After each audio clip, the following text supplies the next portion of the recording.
Queridos, nesta noite eu quero falar sobre algo muito caro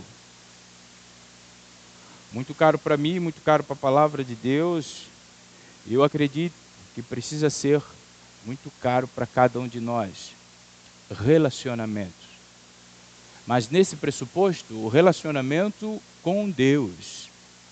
Porque por vezes nós temos uma dinâmica e intencionalidade nos nossos relacionamentos com os nossos mais chegados e ficamos de alguma forma em dificuldade com o nosso relacionamento para com o nosso bom e eterno Deus.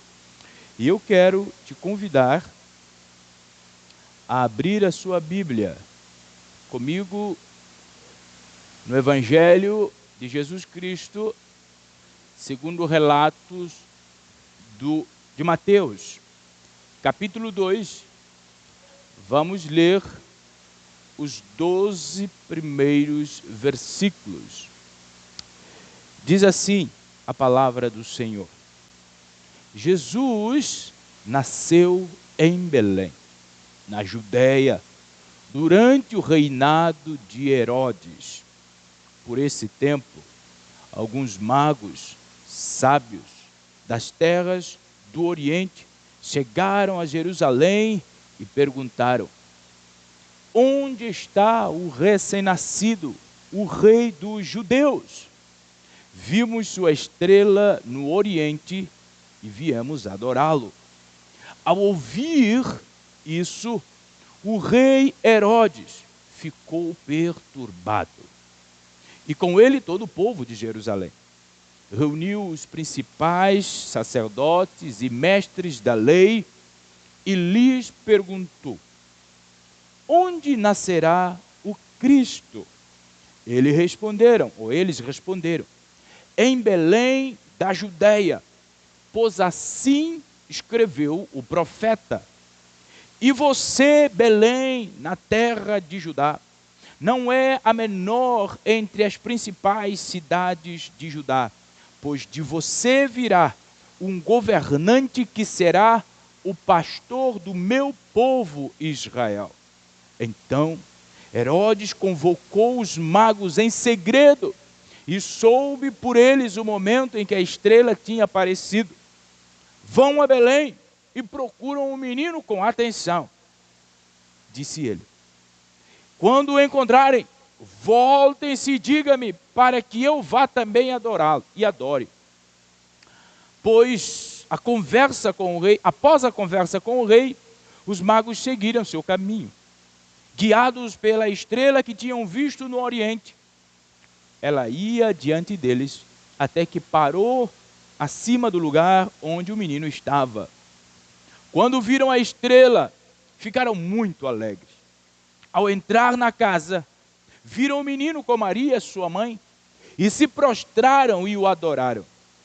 Então, abriram seus tesouros e presentearam com ouro, incenso e mira. Quando chegou a hora de partir, retornaram para sua terra por outro caminho, pois haviam sido avisados em sonho para não voltar a Herodes. Deixe a sua Bíblia aberta enquanto nós estaremos assim refletindo no texto que nós acabamos de ler. Jesus, quão grande e quão belo é o Senhor, quão preciosa é a tua palavra para nós. E nesta noite nós rogamos ao Senhor que fale os nossos corações, que ao sairmos deste lugar, nós possamos sair desafiados a uma vida de relacionamento mais intencional com o Senhor. Nós oramos em nome de Jesus Cristo. Amém. E louvado seja Deus. Algumas desconstruções em torno desse texto. Eu quero começar por uma que talvez todos nós aqui presentes já usamos uma ou outra vez, muitas vezes pelo espaço em que nós estamos, outras vezes pelas influências da nossa tradição e outras por negligência de não ler a Bíblia. Nós vemos aqui primeiro, a primeira desconstrução, é que chegou a Jerusalém alguns magos. Não são 3, nem são reis. Normalmente, quando a gente pensa nessa palavra, nessa passagem, o que é que a gente fala? Os 3 magos. Em hipótese alguma, não está escrito isso na Bíblia. E outras vezes a gente fala, a história dos 3 reis magos que visitaram Jesus e levaram os presentes. Não são nem reis, nem 3, mas magos eles são. Mas o que é magos? Eram pessoas sábias. Magos é o termo usado na época para distinguir sábios. Mas essa passagem, meus irmãos, nos leva, nos desafia a refletir sobre a nossa própria jornada de fé. Esta é bem da verdade, porque nós somos chamados para reconhecer, primeiro, a verdade de Cristo em nossas vidas, segundo, oferecer a Ele os nossos melhores presentes. Diga-se de passagem, os melhores presentes precisam ser o nosso amor, nossa adoração e principalmente o nosso comprometimento em seguir os ensinamentos de Jesus. Por vezes, nós paramos e começamos a pensar, o que ofertar a Jesus? O que dar ao Senhor? Diante de tantas coisas boas que eu tenho recebido, eu vou te dar 3 pistas. Primeiro, amor a Deus. Segundo, adoração a Deus. Terceiro, se comprometa com a verdade de Deus. Percebe que o nascimento de Jesus, narrado aqui nesse texto, é o cumprimento da profecia do Antigo Testamento. Por exemplo, em Miqueias capítulo 5 e versículo 2, é exatamente o texto que os sacerdotes e os principais usaram para Herodes. Percebe que eles conheciam também a profecia. Tanto assim que ele foi buscar Miqueias capítulo 5, versículo 2, para dizer que de Judá, ou de Belém, viria o Salvador. Próximo slide. A citação do profeta, ou da profecia, na resposta dos sacerdotes, dos escribas a Herodes, reforça a ideia de que Jesus é o cumprimento da esperança messiânica judaica. O que isso significa para nós? É que Jesus é toda a previsão que o Antigo Testamento fazia sobre um rei que viria, um Senhor que viria, um Salvador que viria e que salvaria o povo de Deus. Por isso, eu e você não podemos em hipótese alguma descolar desta verdade bíblica e colocar nossa esperança em qualquer outro homem. A nossa esperança precisa estar enraizada em Jesus Cristo. Somente Ele. No Antigo Testamento se previu, no Novo Testamento se cumpriu, e até mesmo os escribas falaram para Herodes. A Bíblia já diria que ele viria. A partir desse texto, nós vamos extrair 2 grandes lições para nós. Na verdade, esse texto do capítulo 12 de Mateus, os 12 primeiros versos, nos ajuda a entender como lidar com Jesus, como relacionar com Jesus. Nós temos a forma de Herodes, nós temos a forma dos magos. A pergunta é, de qual lado você está? E você vai perceber no decorrer da minha exposição. Primeiro, próximo slide. A maneira de Herodes de se relacionar com Jesus. Herodes é o sinônimo de medo e fuga da verdade. Representa o medo e a resistência da verdade que vem de Deus. Herodes, como chamado na história, o Grande, ele reinou e governou Judá de 37 a 40 antes de Cristo. Ele foi uma figura controversa. Herodes, ele era conhecido pela sua ambição. Ele era conhecido por grandes construções, ao mesmo tempo que ele era conhecido pela sua crueldade e psicopatia, quando o assunto falava do reinado. Ele era doente por poder. E tudo aquilo que ameaçava seu poder, ele entrava numa crise existencial. E essa crise nós começamos a ver aqui, nos primeiros versos desse capítulo 2. Percebe que ele está inquieto no capítulo 2. Quando os sábios chegaram a Jerusalém, ele se mostrou inquieto. Porque eles chegaram e disseram: onde está o rei dos judeus?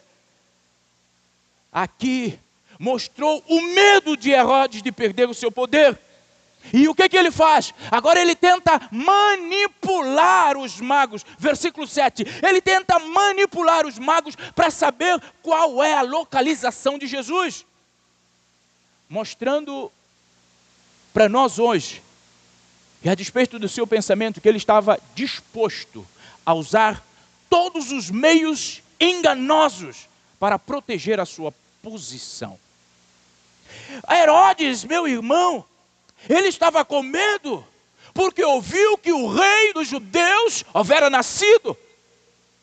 Ele pensava que seria uma grande afronta ter que lidar com outro rei. E nesse pressuposto, ele manipula os magos. Ele mente sobre a sua real intenção quanto ao menino Jesus. Porque aqui no 7 ele vai dizer o quê? Ele chama os magos em secreto. Obrigado, irmão. Ele chama os magos em secreto. Ele não faz nada na luz da claridade. Ele não é transparente. Ele é mau, ele é calculista. Ele é fingido. Ele é mentiroso. Percebe? E a despeito de tudo isso, ele está dizendo: me diz onde está Jesus, o menino que eu quero ir. Mas ele não queria nada. O interesse dele por menino não era pelo menino, mas era por ele. É para salvaguardar a sua posição. Meu irmão, nenhum medo que nos afasta de Deus com pavor, que nos encolhe diante do Senhor, como se Ele fosse o nosso real problema, não é de Deus. A Bíblia diz que o temor do Senhor é a sabedoria, é o princípio da sabedoria. Mas esse tipo de medo, em que traz pavor à pessoa, como nós vimos aqui, na vida deste indivíduo. O texto chega a dizer no versículo 3, Herodes perturbou-se no coração. Ele já não dormia, ele já não tinha paz, ele já não tinha alegria, ele perturbou-se no coração. Esse tipo de medo é um medo pagão. Esse tipo de medo é medo de quem tem culpa no cartório. Esse tipo de medo é medo de quem sabe que a vida é uma mentira. Porque o Evangelho de Cristo não cria medo em nós. O cristão, nós tememos a Deus, mas nós não temos medo de Deus. Porque o verdadeiro Evangelho nos mostra a glória e a graça de Jesus Cristo, que nos aproxima para Ele, seguros, destemidos, para enfrentar a vida com ousadia, como homem e mulher de Deus que nós somos, com um destino eterno.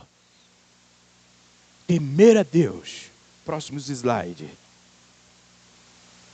Se nós não estivermos em Deus, nós passamos a temê-lo de todas as maneiras mais erradas possível. E nenhuma delas nos faz temê-lo de verdade.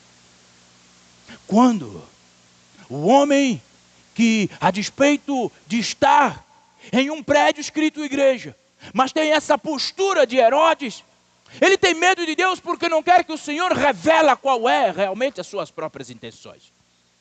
Ele tem medo de Deus porque não quer que ninguém saiba o que ele anda fazendo na escuridão da noite. Ele tem medo de Deus, mas esse medo não descreve o temor. Esse medo não é sinônimo de amar a Deus. Dito de outra forma, meu irmão, se eu e você não estivermos em Deus, nós nos tornamos adversários de Deus. Foi isso que Herodes se tornou, adversário de Deus. E todo adversário de Deus está caminhando para um julgamento. Mateus capítulo 12, versículo 30 vai dizer: Jesus falando, quem não está comigo, opõe-se a mim. E quem não trabalha comigo, na verdade, trabalha contra mim. Isto é o retrato de Herodes. Isto é o retrato de relacionamento dele com Deus. Trabalhando contra Deus. Trabalhando contra a verdade de Deus. Trabalhando contra o reino de Deus, trabalhando contra a materialização da promessa do Senhor, trabalhando contra, meu irmão, todos aqueles que não é por Deus, não se engana, é contra Deus. Porque não existe, ou você está com Deus, ou você está com o inimigo de Deus, e consequentemente você se torna um. Ou você vai para o céu, ou você vai para o inferno, não tem meio termo. Por isso, quando eu apadrinho tudo aquilo que Deus condena, eu me coloco na posição de inimigo de Deus. Isso é tão sério. Isso é tão sério, que eu gostaria que você me entendesse nessa noite com muita claridade em sua mente. Todas as vezes que você abraça o que a Bíblia condena, você se coloca como inimigo de Deus. E o inimigo de Deus está em larga jornada para o juízo com Deus. E o Senhor é muito claro na sua palavra: se não está comigo, está contra mim. Mas Cristo Jesus não quer que ninguém esteja contra Ele. Porque o desejo dele é que o homem todo se salva. Mas Ele sabe que nem todos vão de se salvar. Porque repara algo bastante importante: Jesus, até os dias de hoje, Ele está nos oferecendo um refúgio seguro. Ele é a nossa esperança, somente única.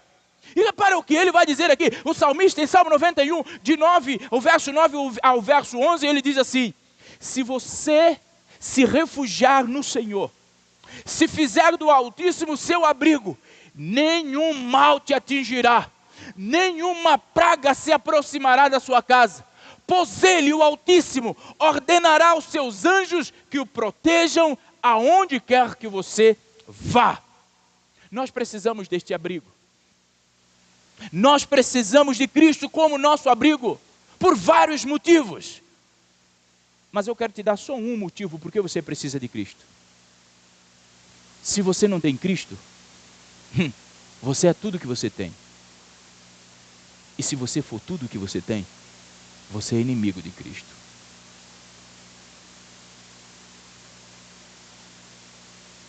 Eu quero que você pense.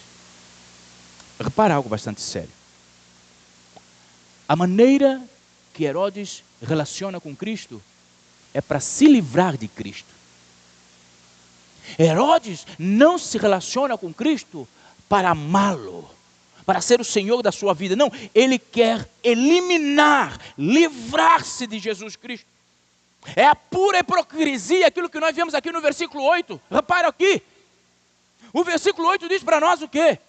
Enviando-os a Belém, disse-lhes: ide, perguntai cuidadosamente sobre o menino. Quando o acharem, avisem-me, para que eu também vá adorá-lo. É hipocrisia. Ele não queria adorar absolutamente nada. O que ele pretendia era livrar-se do menino. E aí você diz para mim: mas pastor, como você tem tanta certeza? Muito claro, a Bíblia diz isso. Olha o que diz aqui no versículo 16, do mesmo capítulo 2. Então Herodes, percebendo que havia sido enganado pelos magos, ficou furioso e mandou matar todos os meninos de 2 anos para baixo em Belém e nos arredores, de acordo com o tempo indicado, com previsão dos magos. Percebe o que ele queria fazer de Jesus? Queria matá-lo. Na verdade, o relacionamento de Herodes com Jesus era mera conveniência. Nos nossos tempos não é diferente. As pessoas se relacionam com outras por conveniência. Você vê, as pessoas se aproximam de outras porque: o que eu vou ganhar do Bernardo? Então eu faço tudo porque eu gostei daquela jaqueta do Bernardo. Se ele me dá, então eu vou tentar agradá-lo para que no final ele se amolece o coração e me dá conveniência. Eu não me relaciono com o Bernardo pelo Bernardo. Eu não me relaciono porque eu quero discipulá-lo. Não, eu me relaciono, na verdade, por mim mesmo. O que eu quero ganhar? O que eu vou ganhar? Foi isso que Herodes, foi a base do relacionamento dele para com Jesus. Ele mandou matar. Mas só que Cristo, meu irmão, é solução ontem, é solução hoje, é solução eternamente, porque Ele vivo está e Ele voltará para buscar todos aqueles que nele confiam. Espera. A maneira de lidar com Herodes sempre foi uma falha. A maneira de Herodes de lidar com Jesus sempre foi uma falha. E sempre será uma falha. Hoje em dia, é muito tarde tentar matar Jesus. Porque Ele está vivo, está com seu Pai. E Ele ressuscitou dos mortos. E algo precioso é que Ele subiu como rei e vai voltar como rei. Para que Atos 1:11, os homens de branco, quando apareceram os anjos do Senhor, disseram para os galileus: esse Jesus, que dentre vós foi levado ao céu, virá do mesmo modo como vocês viram partir. Jesus vai voltar. Se nós relacionarmos com Ele hoje, como Herodes se relacionou, nós vamos ter grandes problemas. Sabe, hoje, os homens de hoje tentam também matar Jesus. Só que de maneira menos violenta, de maneira mais justificada. Eles tentam a todo custo se livrar de Jesus, evitando a sua palavra, evitando os seus ensinamentos e se alinhando nos caminhos de Herodes. Geralmente, na nossa cultura, os homens tentam recriar na sua própria mente maneira de despojarem Jesus de ser Senhor da sua vida. E aí, muitos têm o Jesus como uma lenda. Muitos até dizem reconhecer Jesus simplesmente como um professor da moralidade e acha que andar na moralidade é significado de ser cristão. Não. Outros ainda dizem que Jesus é só um profeta. Não é Deus, é só um profeta. E outros ainda dizem que Jesus é só um símbolo de alguma coisa. Querem desconstruir o que realmente Jesus é, porque não estão dispostos a viver uma vida de negar a si mesmo, carregar a cruz e seguir Jesus. Por mais de 2000 anos, as pessoas têm tentado se livrar de Jesus, como Herodes fez. Têm tentado livrar do verdadeiro Jesus. Estão reinventando Jesus à sua própria imagem, diante das suas ideologias. Eles estão simplesmente, meu irmão, desconstruindo o Jesus bíblico para um Jesus bem distorcido da Bíblia, mas um Jesus que enquadra na filosofia de vida de muita gente. Só que a proposta de Jesus é que nós nos enquadremos nele, não é ele que se enquadra em nós. Isto é Bíblia. A maneira de lidar com Jesus, como Herodes lidou, nunca funcionou, nunca funcionará. E ainda eu e você hoje temos a oportunidade de pensar, analisar e voltar aos caminhos. Próximos slides. Se não estamos com Cristo ou em Cristo, somos tudo o que temos. E isso é algo para nós nos preocuparmos. Se você, se eu, não estivermos andando em Cristo Jesus, como a palavra nos orienta, a única coisa que nós temos somos nós mesmos. Só que nós somos mortais. Nós somos finitos. Nós vamos passar. a eternidade chegará. Com quem nós vamos passar a eternidade? Cristo é um abrigo para as pessoas que estão em dificuldade mais profunda do que imaginam. O nosso pecado nos coloca numa profundidade que nós, por vezes, não temos nem noção. Por isso a gente vive a vida como quer. Vive a vida fazendo alianças, concessões e acha que está tudo bem. Mas quando a gente vive em pecado, ele cega, ele cauteriza a nossa mente. E nós afastamos do Senhor sem perceber. Talvez haveremos de cair em nós, como fez aquele menino que teve um pai exponencial, que comumente a gente chama de filho pródigo. Caiu em si e voltou. O meu conselho para você nessa noite, Igreja do Senhor Jesus, é: primeiro, você não consegue se livrar de Jesus. Nós não conseguiremos nos livrar de Jesus. Os seus olhos estão em toda parte, vendo inclusive aquilo que nós não queremos que ele veja. Segundo, já que você não pode servir ou fugir ou livrar-se dele, para de tentar fugir. Viva uma vida que agrada ao Senhor. Mas nós temos uma segunda lição. Próximos slides. A nossa segunda lição é um outro tipo de relacionamento. O relacionamento dos magos, dos sábios. E o relacionamento dos sábios pode ser resumido em reconhecer a Cristo e adorá-lo em verdade. Percebe que ele vai dizer no versículo 2: onde está o rei dos judeus? Vimos a sua estrela no oriente e viemos adorá-lo. Olha o que ele diz no versículo 11: quando entraram na casa, viram o menino com Maria, sua mãe, e prostrando-se, o adoraram. Depois abriu seus tesouros, ofereceram-lhes presentes: ouro, incenso e mira. Irmãos, eles chegaram em Belém. Os magos, eles não apenas reconheceram a grandeza de Cristo Jesus, a ponto de fazê-lo sair de Oriente e vir até o Ocidente. Não mediram esforços para fazer uma longa viagem, para se colocar em risco. Não mediram esforços para enfrentar um Herodes totalmente endemoniado. Não mediram esforços, porque eles entenderam que servir a Deus é tão precioso, que as boas novas do Senhor é tão boas, que vale a pena ser perseguido por elas. Sabe, aqueles homens, eles não só reconheceram a grandeza de Jesus, mas eles também responderam em adoração, levando presentes: ouro, incenso e mira. Não eram apenas presentes materiais. Há uma expressão por trás daqueles presentes.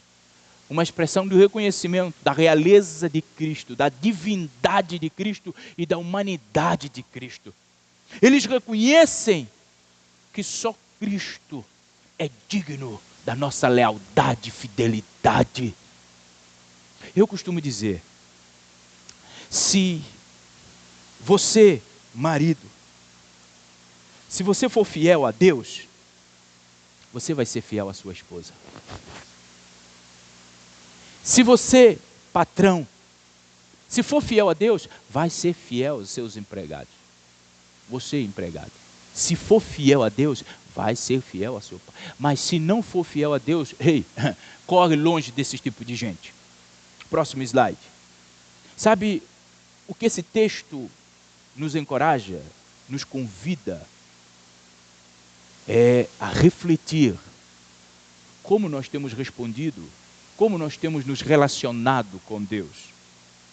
E eu quero que você responda essas questões para você mesmo. Você tem ofertado ao Senhor o seu melhor? O seu melhor tempo é dado para quem? As suas melhores ofertas são dadas para quem? O seu melhor horário é concedido a quem? Meu irmão, as suas ações, suas escolhas, seus talentos estão sendo dedicadas a quem? Porque o que nós aprendemos aqui com os magos, com os sábios, é que tudo aquilo que era de melhor para eles, eles levaram e entregaram ao menino Jesus. Como expressão da excelente adoração que precisa nortear a vida do cristão, que pensa no céu, que deseja o céu. Meu irmão, nós precisamos lidar com Jesus da maneira que os magos fizeram. Eles entraram na casa, eles se prostraram, eles adoraram. Prostrar significa submissão. Eu e você, nós estamos submetidos a quem? Nós estamos submissos a quem? A palavra de Deus, ou às nossas conveniências? A palavra de Deus, aos nossos achismos? Ou o nosso saudosismo cristão evangélico? É isso que é a nossa submissão? Adorar significa valorizar. Você está valorizando quem? Irmãos, eu fico preocupado quando nós não nos submetemos a Deus como o nosso Rei Supremo. Eu fico preocupado quando tudo e qualquer coisa nos tira da comunhão com Jesus e com a sua igreja. Tudo e qualquer coisa. Nós temos tempo para tudo e qualquer coisa. Mas a comunhão com Cristo, comunhão com a sua igreja, é se der. Eu estou com a dor na unha do dedo mindinho do pé. Não, eu não vou para a igreja não, mas eu vejo na rua. Eu estou com tantas outras coisas. Recebi alguém em casa, estou fazendo o almoço. Não, não vou na igreja não. Submeter é viver debaixo da orientação. Submeter e adorar é valorizar mais do que qualquer outra coisa. É claro que eu sei que isso não acontece de forma natural na vida de ninguém. Na verdade, o submeter e o adorar é fruto do novo nascimento. Percebe aqui o que Jesus vai dizer em João 3, 3-8. Mas eu vou sintetizar o texto. Jesus responde, eu lhe digo a verdade, ninguém pode entrar no reino de Deus sem nascer da água. Portanto, não se surpreenda quando eu digo é necessário nascer de novo. Próximo slide. Adorar em verdade. Fica mais claro quando nós reconhecemos o comentário de C.S. Lewis que diz que em Deus você se depara com algo que é, em todos os aspectos, incomensuravelmente superior a você. Se você, se eu, temos preferências outras a disposto do nosso Senhor, talvez nascer de novo ainda não foi uma realidade em nossa vida.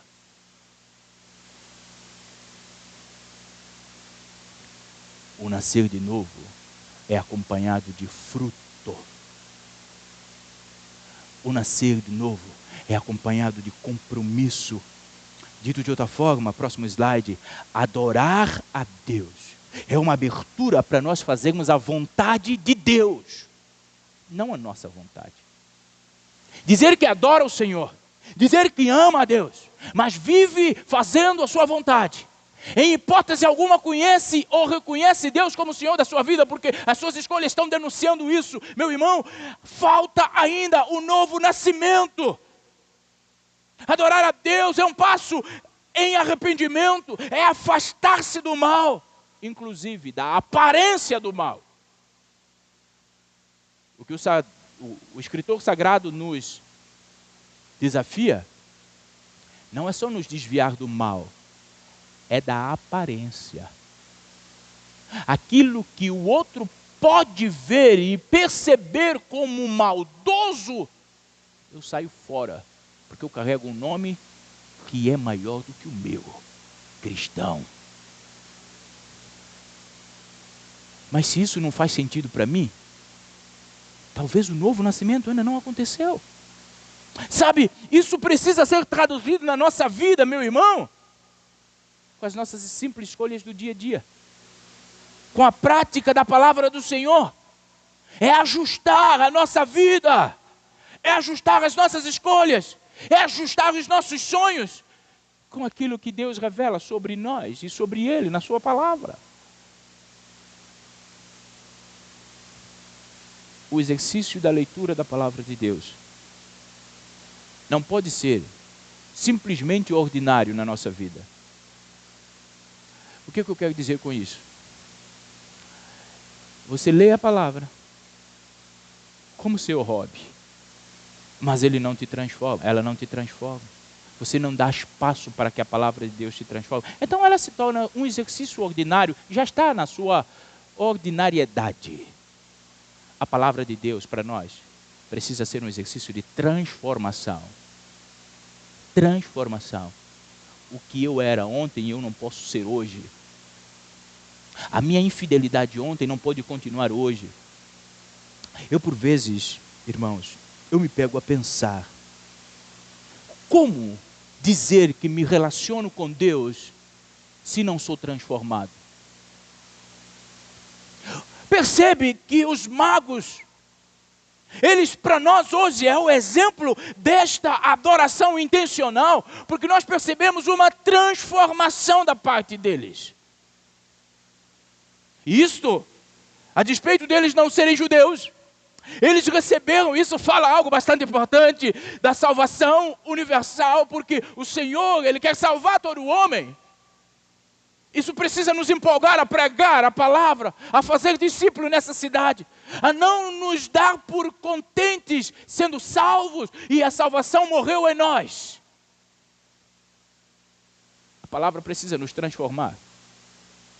Eu me recuso a aceitar, diante de Deus, comportamentos de cristãos desviantes da palavra de Deus. Eu me recuso. Sabe, irmãos, a transformação é um testemunho poderoso de Deus em nossas vidas. E isso precisa ser visível nas nossas atitudes, nas nossas ações diárias. Vocês querem ver o que a transformação faz? No versículo 12 ele vai dizer aqui, retornaram para a sua terra por outro caminho. Percebe que eles tinham um compromisso de voltar pelo mesmo caminho. Percebe que eles tinham um anseio de voltar pelo mesmo caminho. Mas só que o que fez mudar de caminho, haviam sido avisados em sonhos. Eles abriram mão dos seus projetos. Eles abriram mão das suas ideias, porque receberam uma instrução clara de Deus. E a instrução de Deus está conosco aqui. E como está a nossa vida à luz disso aqui?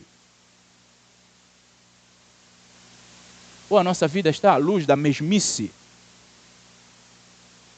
Sempre foi assim, sempre fizemos assim. Não é sinônimo de estar certo, nem de que Deus está satisfeito. Sabe, a transformação que o texto nos propõe aqui é um convite para nós refletirmos a nossa vida. A minha oração é que cada dia eu e você nos aproximemos mais de Deus, por Deus, não por nós. Sigamos ao Senhor por Ele, amemos ao Senhor por Ele, porque Ele é digno de todo louvor, de toda adoração. Eu fico empasmecido quando na igreja não se pode fazer isso. Não, aqui não. Mas lá fora pode fazer tudo. Vou lhe dizer algo bastante sério nessa noite. Para um cristão, O que não pode fazer aqui dentro, não pode fazer lá fora.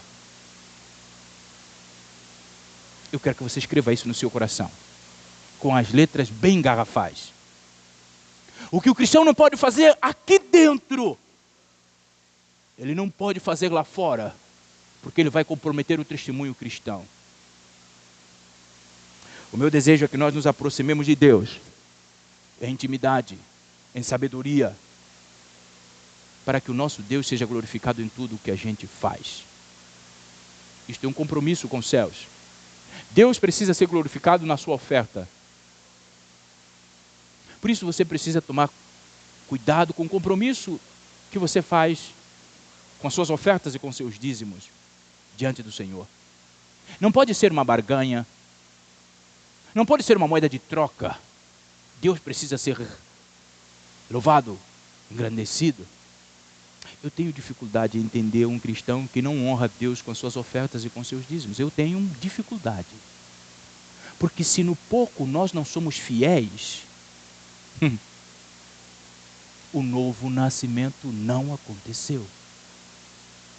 Meu irmão, os nossos relacionamentos precisam glorificar a Deus. Por isso, cuide dos seus relacionamentos. Das pessoas com quem você anda. Das pessoas com quem você reparte refeição. Das pessoas com quem você reparte sonhos. Com quem você faz alianças. A minha filha, ela estuda na escola por princípios. E um dos princípios é a aliança. Ela gosta de me lembrar esse princípio de aliança, principalmente na hora das refeições. Fazer aliança. Pai, você me dá isso. Precisamos fazer a aliança. Com ela eu posso fazer aliança. Mas tem muita gente que não dá. Todos aqueles que se portam como Herodes não pode ter vínculo com magos, com os sábios. Deus manda, vai por outro caminho. Deus revelou a eles, vão por outro caminho. Afaste-se dos Herodes, daqueles que procuram a todo custo se livrar de Jesus, se livrar da palavra. Meu irmão, cuidado, os dias são do fim. Se você não se alinhar com Deus, se eu não me alinhar com Deus, em verdade, nós podemos, final das contas, dizer, uau, eu estava equivocado esse tempo todo e não sabia. Sabe? Algumas pessoas que estiveram aqui no último serviço fúnebre que fizemos, muita gente me parou na estrada e dizendo para mim, eu acho que, amigo Paulinho, o povo acho que nunca decorou com tão brevidade um tema de uma mensagem minha como foi no último serviço fúnebre. Eu preguei sobre um passo da morte. E todo mundo, eu nem vou te perguntar o que eu preguei na semana passada. Porque eu não gosto assim de ficar muito te constrangendo. Mas o que eu preguei, acredito, há mais de semana atrás, as pessoas estão me vendo na rua e falando, não é que o Senhor falou verdade? Falei, falou verdade o quê, irmãos? Um passo da morte. Nem daqui dessa igreja é. E muitos. Como diz o Clóvis, eu espero que eles decidam por aquilo que ouviram. Não basta estar aqui sentado ouvindo-me todos os domingos. Até porque agora nem todos os domingos estão me ouvindo, né? Vocês estão de parabéns, isso é coisa fantástica. Hoje de manhã ouvimos uma reflexão do amigo Eliseu, que foi fantástico, falou sobre idolatria. Eu até me inspirei, e na próxima vez que eu pregar, pode se preparar para ouvir sobre idolatria.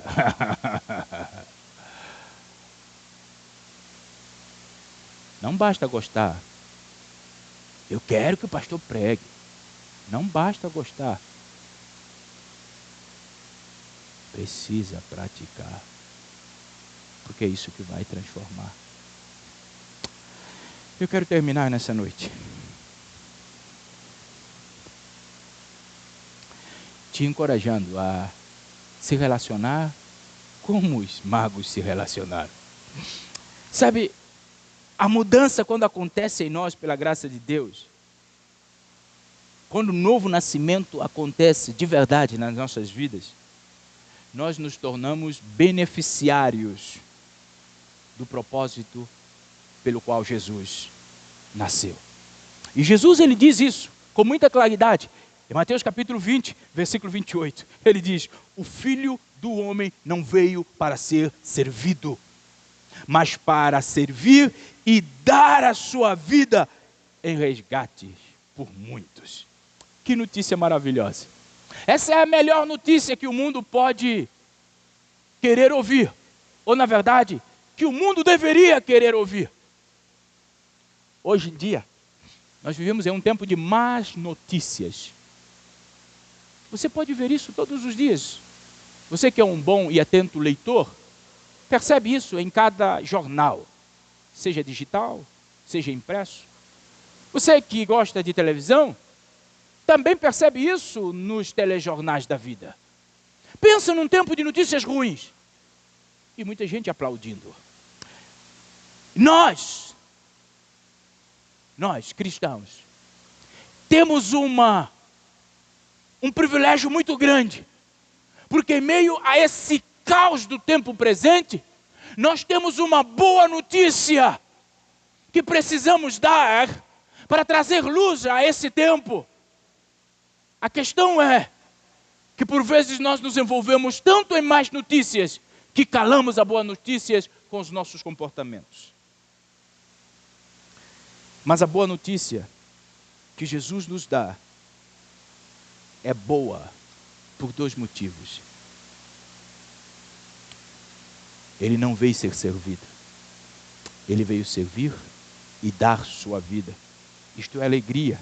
Por quê? Primeiro, porque cada um de nós que estamos aqui nesta noite sentados, cada um de nós estamos aqui sob uma culpa e a escravidão dos nossos próprios pecados diante de Deus. E todos nós sabemos que o que merecíamos era julgamento, porque nós atentamos contra o Senhor Jesus. Uma dívida que ninguém conseguiria pagar. Mas Jesus diz: o Filho do Homem veio. É como se Jesus estivesse dizendo: eu vim para pagar. Eu dou a minha vida em resgate. Eu sou a moeda que paga o vosso pecado. É por isso que o homem sem Deus precisa saber que Deus tem tanto amor por ele, bem mais do que seus pecados. Nós precisamos, amados, entender isto. Mas segundo motivo que esta palavra, esta boa notícia é boa para nós, é porque quando nós experimentamos o perdão e o resgate, a liberdade que nós temos por meio de Jesus Cristo, e diga-te de passagem, a única liberdade. Porque a Bíblia diz que se Cristo nos libertar, verdadeiramente nós somos livres. Qual é o paralelo deste texto? É que não há liberdade em canto nenhum sem que Cristo seja a fonte da nossa liberdade. Por isso, nós temos tantas pessoas presas em vícios, em bebidas, em busca a todo custo de enriquecimento ilícito, pessoas que vivam numa promiscuidade tal, em busca de uma liberdade que não vão achar em coisas, em criatura, mas somente no Criador. O Filho do Homem veio para servir, não para ser servido. Sabe o que isso significa? Isso significa que em meio a toda dor, em meio a todas as incertezas, Em meio a toda a insegurança dos nossos dias, Jesus está trabalhando por nós. Trabalhando para nos levar à felicidade eterna na presença do nosso Deus. E Jesus diz isso em João 14, 12, 3. Eu vou preparar lugar para vocês. Quando estiver pronto, virei buscá-los para que vocês estejam comigo onde eu estiver. Percebe o que Jesus está dizendo, meu irmão? É que as lutas não podem nos parar. As perseguições não podem nos parar, nem mesmo nos amordaçar. Nós precisamos continuar. Esta é a boa alegria, a boa notícia de grande alegria. Nós precisamos renunciar ao caminho de Herodes e abraçar o caminho dos magos. Ofertar ao Senhor o nosso melhor. Próximo slide. O relacionamento com Jesus é uma jornada de continuidade. Você precisa crescer. Eu preciso crescer. Nós precisamos crescer. É uma jornada. Sabe, o relacionamento com Jesus é uma jornada, é uma caminhada. E enquanto caminhamos, o que para trás ficou, ficou. Não vamos vivendo remoendo o que ficou para trás. A última que olhou para trás se transformou em estátua de sal. Então nós precisamos cuidar com o saudosismo. Nós precisamos crescer, avançar, aprender. E esse aprendizado precisa ser, acima de tudo, em amor. Amar a Deus. Amar a Deus de tal forma que nada mais faz sentido se Deus não estiver no centro. Amar a Deus de tal forma que os ambientes em que Deus não é louvado nem engrandecido, eu não faço questão de estar presente. Amar a Deus de tal forma que a Bíblia não é só um livro de minha leitura, mas é o meu padrão de vida. Amar a Deus de tal forma que perdoar não é um peso para mim, mas é um testemunho. Amar a Deus de tal forma que eu entrego totalmente a Ele todas as minhas preocupações e descanso nele, pois eu sei que operando Deus, ninguém pode impedir. Entregar ao Senhor. Nós somos chamados para a entrega.